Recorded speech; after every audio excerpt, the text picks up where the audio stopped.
Souvent, durant l'hiver, on a des gens qui ne rentrent pas à la maison après une journée de ski. Ou durant l'été, des gens qui vont se balader en forêt, des champignonneurs, et qui ne rentrent pas également suite à leur balade. En Valais, chaque 2 ans, nous avons une course de ski alpinisme qui s'appelle la Patrouille des glaciers. Et les gens qui s'entraînent pour cette course, souvent partent le soir et ont tendance à ne pas rentrer.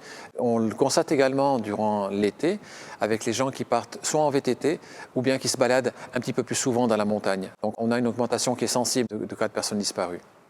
Il faut bien se rendre compte qu'une mission de sauvetage et de recherche, on a des personnes au téléphone qui sont au désespoir de ne pas voir rentrer leur enfant ou leur mari. Et ce qui se passe, c'est qu'on a des zones qui sont très compliquées à gérer à cause de la topographie.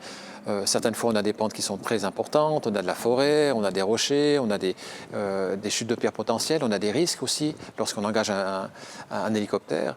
La nuit va tomber, le froid peut être présent ou pas présent. Donc on a une multitude d'éléments naturels qui sont là, qu'on doit gérer. Et puis on a toujours le domaine, le facteur temps qui est important. Parce que si la personne n'est pas rentrée au domicile ou si elle est portée disparue, c'est qu'un accident lui est arrivé et il faut retrouver le plus rapidement possible cette personne. Lorsqu'on a une mission de recherche pour une personne qui est portée disparue, on va travailler avec différents acteurs, la police, les conducteurs de chiens, les guides de montagne, mais également les hélicoptères, principalement durant les 24 premières heures. C'est ce délai qui est très important pour retrouver les personnes dans le meilleur état et en vie.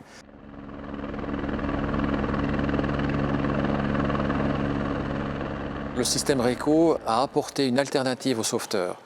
Jusqu'à maintenant, nous avions une recherche de Natel qui était possible, une recherche visuelle, une recherche thermique des personnes, mais il y avait un vide pour les personnes qu'on ne retrouvait pas avec ces moyens, et le système RECO amène une plus-value dans les recherches.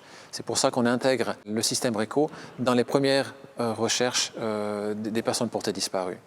Et ça, on peut le faire grâce à ce nouveau système qui est facilement transportable à l'aide de l'hélico.